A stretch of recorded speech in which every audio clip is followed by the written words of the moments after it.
कैसे? बोले 2 प्रेमी अवध में, एक तो जा चुके हैं और एक हैं जिनके सब पिछ लगुआ है। एक प्रेमी कौन? बोले एक प्रेमी तो चक्रवर्ती महाराज। हा रघुनंदन प्राण प्रीते, तुम बिन जियत बहुत दिन बीते। हा राम राम कही राम कही राम राम कही राम, तनु पर रघुवर बिरह, राम गयो सुरधाम। तनु परिहरि रघुबर बिरह, राव गयो सुरधाम। दशरथ जी महाराज सच्चे प्रेमी बंदऊ अबध बुआल, सत्य प्रेम जेहि राम पद विचरत दीन दयाल, प्रिय तनु तृण इव परिहरिव। दूसरे प्रेमी हैं भरत जी। दशरथ धन सुनि धनद लजाई। चक्रवर्ती महाराज के वैभव को देखकर इंद्र के मन में भी स्पृहा होती, मैं अयोध्या का राजा होता और वह राज्य सिंहासन जिन्हें सहज भाव से प्राप्त हो। गुरुजी भी अनुकूल हो, कह रहे हो कि नहीं नहीं तुम्हें गद्दी पर बैठना चाहिए, तीनों माताएं कह रही हो, मंत्री कह रहे हो, और इसके बाद भी भरत जी कह रहे हैं आपने दारुण दीनता सब कहूं सिरुनाय,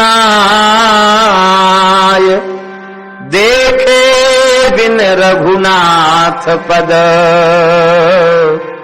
जिय की जरनी न जाए।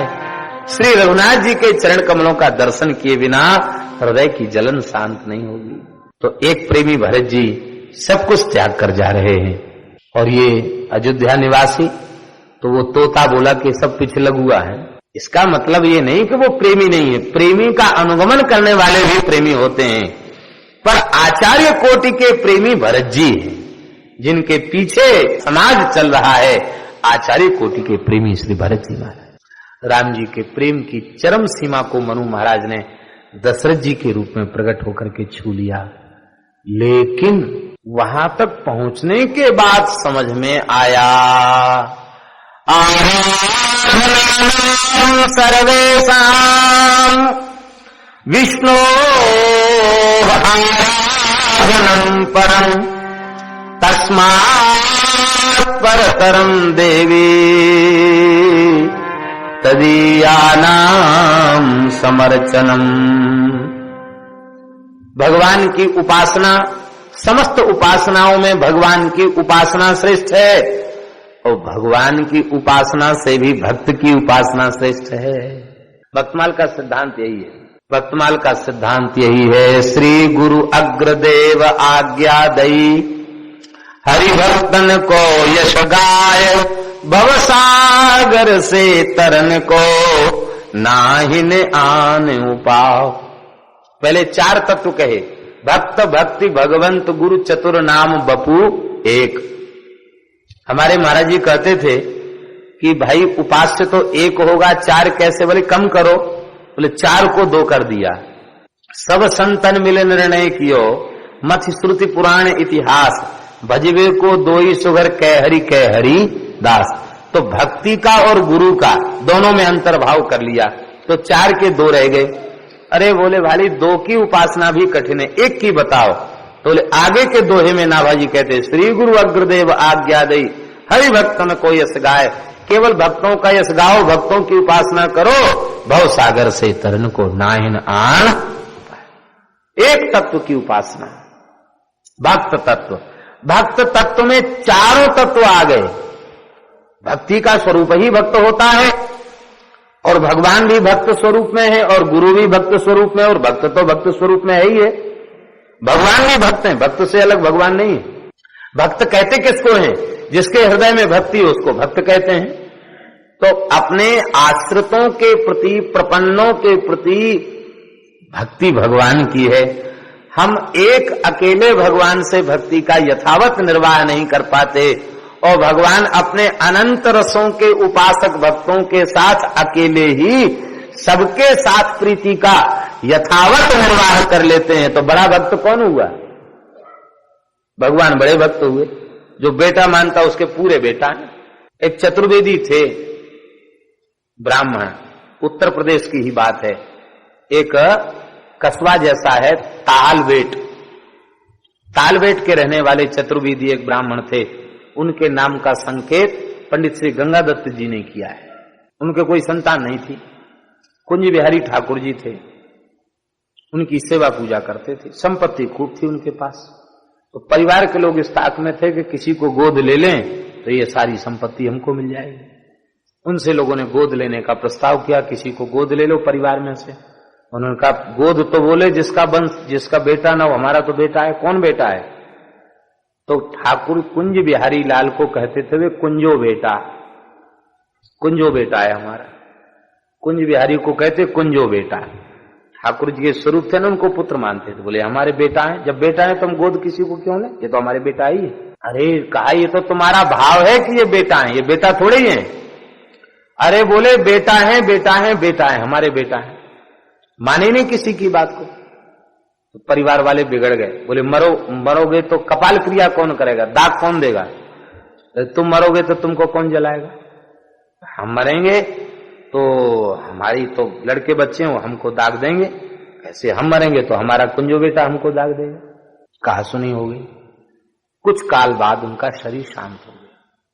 उनके शरीर को संस्कार के लिए स्मशान ले जाया गया। तो वहां लोग विचार विमर्श कर रहे थे कि परिवार में से किस बच्चे को भद्र करवा के उसके हाथ से मुखाग्नि दिलवाई जाए। वो विचार कर ही रहे थे, तब तक एक सांवला सलोना बालक वहां प्रकट हुआ, जिसकी 16 वर्ष की सी आई थी, करके रो रहा था। और उसने कहा कि मेरे रहते हुए कोई दूसरा मुखाग्नि नहीं देगा, मैं मुखाग्नि दूंगा। और सब स्तब्ध से रह गए। उस बालक ने मुखाग्नि दिया, 3 प्रदक्षिणाएं कर करके मुखाग्नि दिया और कपाल क्रिया किया। और सब यही विरोध होना चाहिए था ना कि अपरिचित लड़का कैसे अग्निदान कर रहा है, लेकिन सब प्रेम में जड़ जैसे हो गए। किसी ने कुछ कह सुन नहीं पाए और संस्कार करने का बाद लड़का अंतर्धान हो। जब अंतर्धान हो गया तब लोगों को हुआ अरे वो तो कुंज बिहारी जी थे। मंदिर में जाकर देखा तो ठाकुर जी ने कपाल क्रिया किया था। तो कुछ वहां का काला काला जो वहां का जो कोयले का या चिता का कोई अंश भगवान के हाथ में लगा। ठाकुर जी ने अनुभव दिया कि कपाल क्रिया करने के लिए हम स्वयं आए थे। ये बात अधिक पुरानी बात नहीं है, अभी भी वो ठाकुर जी हैं और ये 40-45 साल पुरानी बात। पंडित गंगादत्त जी ने सब प्रमाण उस घटना को अपने ग्रंथ में लिखा है।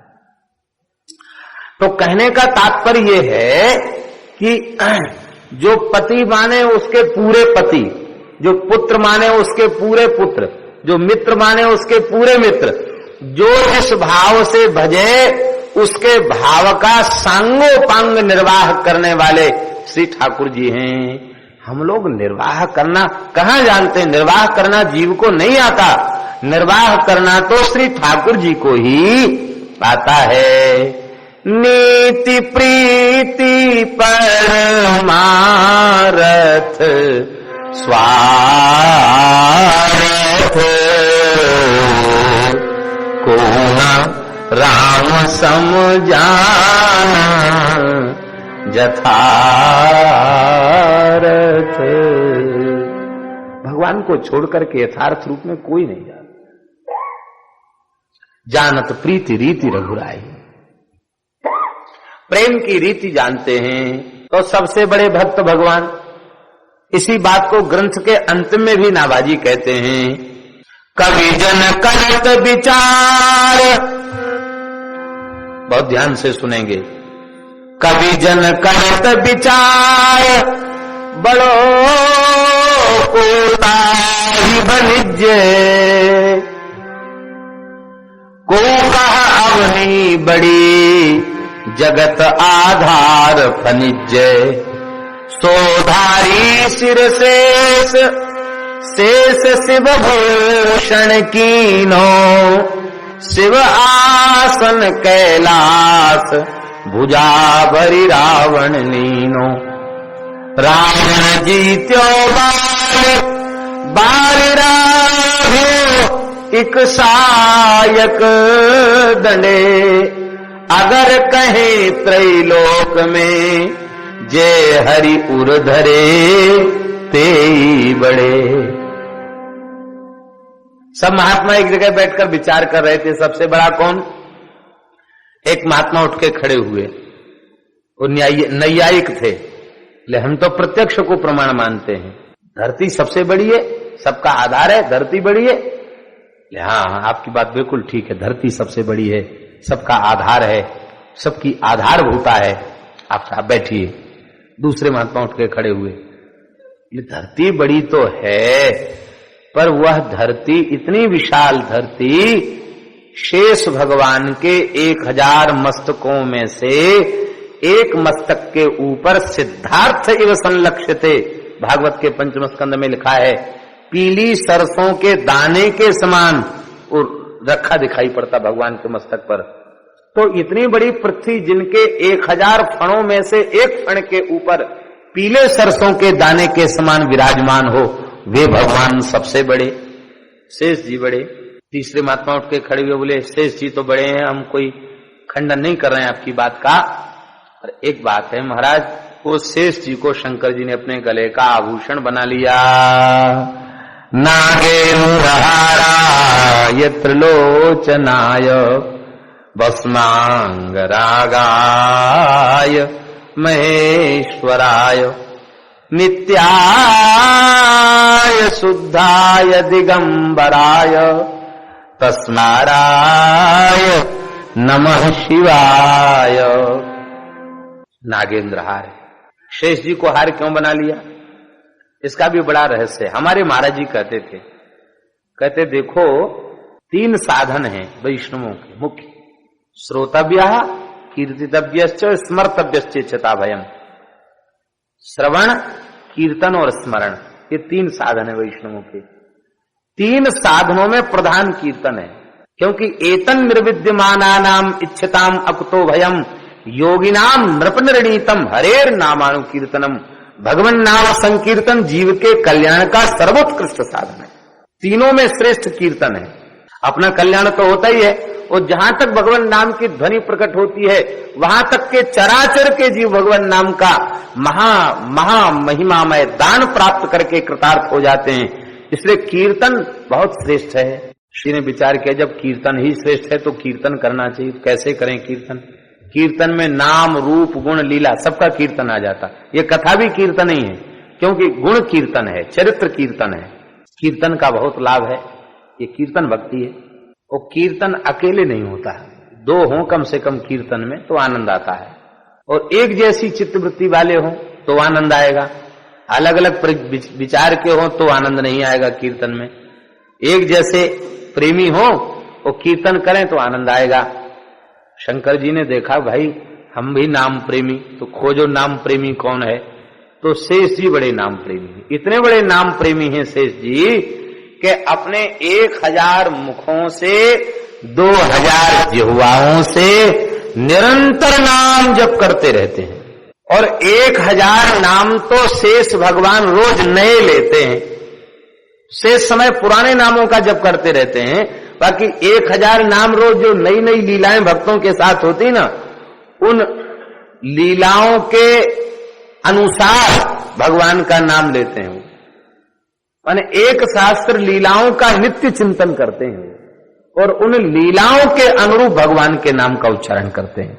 इतना रस आता है शेष भगवान को नाम जप करने में कि महाराज उनको इतना रस आता है नाम कीर्तन करने में को उनके मुंह में पानी आने लग जाता है। जैसे कोई लालची आदमी मिठाई की ओर देखे तो उसके मुंह में पानी आने लग जाए, ऐसे महाराज शेष जी के मुंह में लार बनने लग जाती है। अब वो लार टपकती है, नाम इतना रस आता कि लार टपकती है। वो टपकती हुई लार को समेटते नहीं है जिह्वा से। क्यों? बोले जब तक लार समेटेंगे तब तक एक नाम का अक्षर छूट जाएगा, नामाक्षर छूट जाएगा। तो नामाक्षर छूट जाएगा, इसे भय से, नाम जप के लोभ से। वो कहती बह रही है तो इसको बहने दो, पर नाम जप नहीं छोड़ना चाहिए। भागवत के पंचम स्कंद में लिखा है कि वह लार बह करके एक नदी का रूप ले लेती है, एक कुंड में चली जाती है, अब कुंड से आगे चलकर एक नदी बन जाती है। वो कुंड श्री शेष जी का अधरामृत कुंड, उसके लिए लिखा है रुद्र शनकादिक सिद्ध नारद आदि सिद्ध उस नामामृत से युक्त लार का पान करके नाम रस में मतवाले होकर नाचने लग जाते हैं। वो नाम जापक के अधर से टपके हुए प्रसाद का ये प्रभाव है। शंकर जी बोले सबसे बड़े नाम जापक शेष जी हैं। शंकर जी पहुंच गए, बोले हे शेष भगवान हमारे ऊपर दया करो। क्या करें? बोले आप तो अनंत रूप धारण करने में समर्थ हैं, एक रूप से आप हमारे गले का हार बन जाइए। क्या लाभ होगा? हम दोनों मिलकर कीर्तन करेंगे, भीड़ भाड़ की जरूरत नहीं। एक जैसी वृत्ति वाले बहुत लोग मिलते नहीं, कम ही लोग मिलते हैं। 1000 मुख आपके और 5 मुख हमारे, तो कितने हो गए? 1005। 1005 लोग कीर्तन बैठ के करें, 1000 आदमी एक जगह बैठ के कीर्तन करें, कितना बढ़िया लगेगा। तो आप और हम दोनों मिलकर जब कीर्तन करेंगे तो तीसरे किसी की जरूरत है नहीं, और खूब चकाचक आनंद आएगा कीर्तन का। ये बहुत अच्छा है। तो नाम जप नाम संकीर्तन के लोभ से शेष भगवान भी एक नाम प्रेमी के वक्षस्थल से लगे हुए हैं, और एक नाम प्रेमी ने भी नाम प्रेमी को अपने हृदय से लगा रखा है। इस भाव से दोनों महाभागवत भगवान शेष और भगवान शिव परस्पर आलिंगन की मुद्रा में रह करके नाम जप करते हैं। सोधारी सिर शेष शेष शिव भूषण कीन्हो, आभूषण बना लिया। तो इतने बड़े शेष जी को जिन्होंने गले का हार बना लिया वो शंकर जी बड़े। महात्मा बोले हाँ ठीक है शंकर जी बड़े हैं, पर शंकर जी रहते कहाँ हैं? शंकर जी कैलाश पर विराजते हैं। इतने बड़े शेष जी को और शंकर जी को जिस कैलाश ने धारण कर रखा वो कैलाश बड़ा है। हाँ आप बिल्कुल ठीक कहते, कैलाश बहुत बड़ा है। पर हमने सुना है कि कैलाश को तो रावण ने अपनी भुजाओं पर तोल लिया था। शिव आसन कैलाश भुजा भरी रावण लीनो। सब हंसने लगे, बोले तुम तो रावण को बड़ा बना रहे हो। अरे बोले भाई देखो बात यहीं जाकर ठहरेगी नहीं। बादे बादे जायते तत्व बोधा, बादे बादे वर्धते वैरबन्ही। अच्छे दुराग्रह रहित विचार के सुलझी हुई बुद्धि के साधक एक जगह बैठ करके किसी संबंध में चर्चा करें तो बात करते करते तर्क वितर्क करते करते किसी उत्तम लक्ष्य पर, अटल लक्ष्य पर वे लोग पहुंच जाते हैं। और असमान विचारधारा के लोग बातचीत करने बैठे तो थोड़ी देर, हमारे महाराज जी कहते थे पहले बैठेंगे सत्संग के नाम पर, शुरू हो जाएगा बतसंग। सत्संग के नाम पर बैठेंगे और बतसंग शुरू होगा। बतसंग के बाद फिर गाली गलौज शुरू हो जाएगा। गाली गलौज के बाद बतसंग, फिर गाली संग, फिर लत संग, लात भूसा चलने लग जाएंगे, लत संग, और इसके बाद फिर लठ संग, लठ उठ जाएंगे। तो ये तो विमुखों की बात है। वो सत्संग के नाम पर बैठ करके भी लाठी चला देते हैं, और सज्जन पुरुष एक साथ बैठते हैं तो वे दुराग्रह रहित होकर के विचार करते हैं और वे सिद्धांत तक पहुंच जाते हैं। यहां सब संत सुलझी हुई बुद्धि के बैठे हैं। दूसरा महात्मा उठ के खड़ा हुआ। वो महात्मा बोले रावण जीत्यो बाली। उस त्रिलोक विजयी रावण को जिसने अपनी भुजाओं पर कैलाश तोल दिया था, उस रावण को बाली ने जीत लिया। कैसे जीता? अरे जीतना तो कह दिया गया, जीतना तो तब कहा जाए जब लड़ाई भई। लड़ाई भई कहां? वाल्मीकि रामायण के उत्तर कांड में वर्णन है कि बाली संध्या कर रहे थे और रावण को पता था कि सामने जाते ही सुना है बाली बल छीन लेता है, इसलिए पीछे से छल पूर्वक इसको मारूंगा। तो उसका विचार था कमर को पकड़ करके जल में डुबा दूंगा, बाहर निकलने नहीं दूंगा। एक बंदर की प्रकृति होती है। बंदर जो है ना कई बार इतना सीधा बन जाता है कि आप नहीं समझ पाएंगे कि ये कोई चीज खाने पीने की पड़ी है, ऐसे बैठे मानो हमें कोई मतलब नहीं है, हम जानते नहीं, हमें आपकी चीज से कोई प्रयोजन नहीं है। और थोड़ी भी असावधानी हुई, आप लोग खूब अनुभव होगा, वृंदावन में हम लोग रोज तमाशे देखते बंदरों का, ऐसे मुंह कर लेगा, आंख बंद करके बैठ जाएगा, कुछ मतलब नहीं। तो बानर की एक प्रकृति होती है, नजर बचाना और नजर बचा के छीना झपटी करके अपना काम करना बानर की प्रकृति होती है। वो जान गए थे कि रावण आ रहा है पीछे से, पर वो जानबूझकर ऐसे भोरे बन गए, सावधान तो हो गए पर ऐसे भोरे बन गए कि हमको मानो पता ही नहीं है।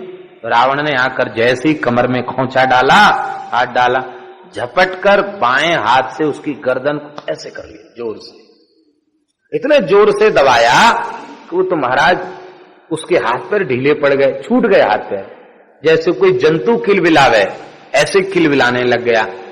अब वो ज्यों-ज्यों वो किलबिलावे त्यों तो इधर से आगे निकल आया, आधा हो गया। बड़े प्रेम से जब करते, वहां के बाद पूर्व समुद्र से संध्या करके उड़े और महाराज फिर दक्षिण समुद्र पहुंचे, मध्याह्न संध्या किया, फिर पश्चिम समुद्र पहुंचे, सारी धरती की प्रदक्षिणा हजारों योजन की उड़ान भरने के बाद खूब उसको भ्रमण कराया। और जब मधुबन में पहुंचे तो वाल्मीकि रामायण में उत्तरकांड में लिखा है कि धीरे से कांख को बाली ने ढीला कर दिया, और ढीला करते ही महाराज गिर गया नीचे, क्योंकि इतना तेज वायु आकाश में घूमा, उसके तो प्राण सूख गए थे बेचारे रावण के। जब नीचे गिर गया तो बाली पूछते हैं, कुतस्त्वमिति चाब्रवीत, मूल ग्रंथ का वाक्य है, कुतस्त्वमिति चाब्रवीत, अरे तू कहां से आया? जैसे कोई कीड़ा, कोई चींटा या कोई बिजली का कीड़ा कांख में किसी के घुस जाए और वो निकाल के, अरे ये कहां से आया? ऐसे जंतु के समान उसको नीचे पटक करके बाली ने पूछा, कुतस्त्वमिति चाब्रवीत। रावण लज्जित हो गया, बोले महाराज ऐसी वीरता तो हमने देखी नहीं, आप निश्चित ही महान सत्व हैं, आपकी आकृति केवल बानर की है। यमराज को युद्ध में संतुष्ट करने वाले रावण की आपने ये दशा कर दी। हे महावीर वानर राज, मैं पुलस्त्य वंश का ब्राह्मण हूं और ब्राह्मण को मांगने का अधिकार होता है, इसलिए मैं आपसे कुछ मांगता हूं। आप बड़े ब्रह्मण हैं, आप मुझे निराश नहीं करेंगे। हाँ बोलो क्या चाहते हो? आप हमें अपना हाथ दे दीजिए, आज से आप हमको अपना मित्र मान लीजिए। रावण का ठीक है, तुम हमारे मित्र हो, जाओ प्रसन्नता पूर्वक शासन करो, पर किष्किंधा की ओर दृष्टि मत उठाना। अरे महाराज ऐसी बात क्या करते हो, आप अपनी कृपा भरी दृष्टि लंका पर बनाकर रखना। बोले ठीक है। ऐसा नहीं होता तो बाली जैसे वीर के रहते हुए दंडकारण्य क्षेत्र के ऋषियों के ऊपर संकट आता, ये बात समीचीन नहीं जान पड़ती। उसका कारण यही था कि रावण से उसका मैत्रीपूर्ण संबंध था, इसलिए रावण के राक्षस निर्भय होकर के जंगल में घूम रहे थे। ऐसे बाली को जिसने रावण को कांख में रख लिया था, ऐसे बाली के लिए राम जी ने कहा, सुनि सुग्रीव मारि बालिए कहीं बाण, ब्रह्म रुद्र शरणागत, गए न उबरही प्राण। ऐसे बाली को मैं एक बाण से मार डालूंगा।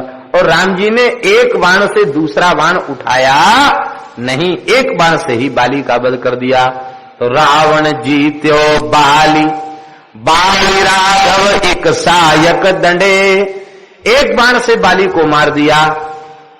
सब महात्मा बोले वाह वाह, बिल्कुल ठीक बिल्कुल ठीक, इसका मतलब राम जी सबसे बड़े। बोले हाँ राम जी सबसे बड़े। तो जो बड़े हैं उनका चलें, चल के अभिनंदन करें। ये सभा नाभाजी के अनुसार ये सभा दंडकारण्य में ही हो रही थी, अगस्त जी के नेतृत्व में, और वे सब संत मिलकर अयोध्या पहुंचे।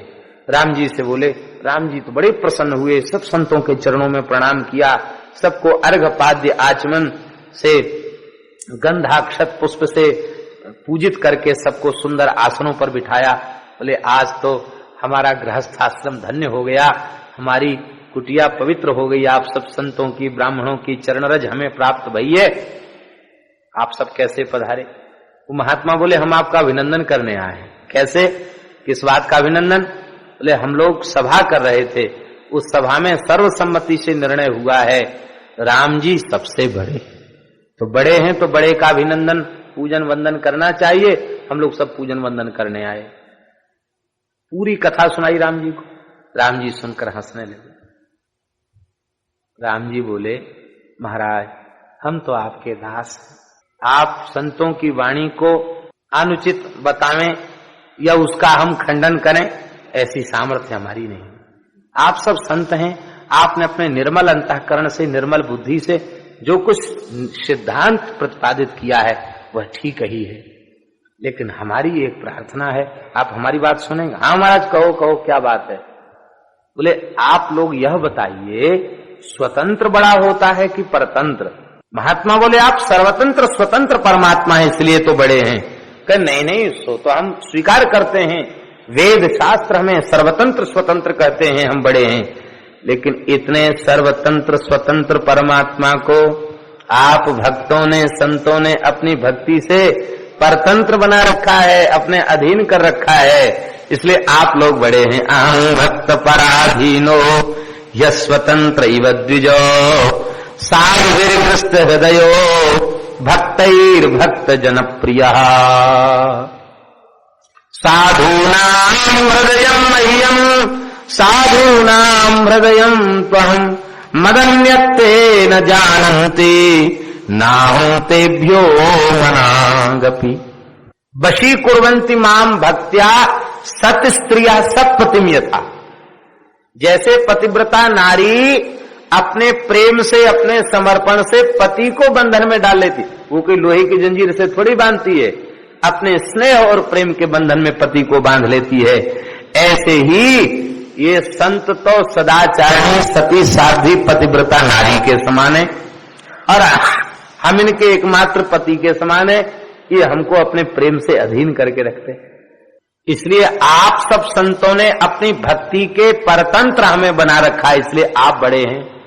महात्मा बोले, ये तो आपकी उदारता है। प्रभु समर्थ कौशलपुर राजा, जो कछु कहो तुम ही सब छाजा। आप बड़े लोग हैं, जो कछु कहें सो आपके लिए ठीक है, पर महाराज सही बात तो ये है कि आप ही सर्वतंत्र स्वतंत्र हैं, हम तो सर्वथा आपके अधीन हैं, आपके आश्रित प्रपन्न भक्त हैं। भगवान बोले, चलो ठीक है। अच्छा, एक बात और आप बताइए। दूसरी बात ये है, हम स्वीकार करते हैं हम सबसे बड़े हैं, रोम रोम प्रति लागे माते ही दिखरा वानिज रूप प्रचंड, रोम रोम प्रति लागे कोटि कोटि ब्रह्मांड। हमारी महिमा ऐसी है, हम स्वीकार करते हैं, लेकिन इतने बड़े परमात्मा को, अनंत कोटि ब्रह्मांड नायक सर्वेश्वर परात्पर पर ब्रह्म असंख्य कल्याण गुणगण निलय अखिल हे प्रतनीक परमानंद सिंधु, मुझे इतने बड़े परमात्मा को, भगवान को आप लोगों ने अपने हृदय में धारण कर रखा है। तो इतने बड़े को जिसने हृदय में धारण कर रखा, वो बड़ा हुआ कि नहीं हुआ? इसी बात को कहते हैं, अगर कहें त्रैलोक में जे हरि उर धरे ते ही बड़े। इतने बड़े भगवान को जिन्होंने अपने हृदय में धारण कर रखा है, वे ही बड़े हैं। अब देखिए, हमारे हृदय में हाथी के प्रति वात्सल्य जगे, बहुत अच्छा हाथी है,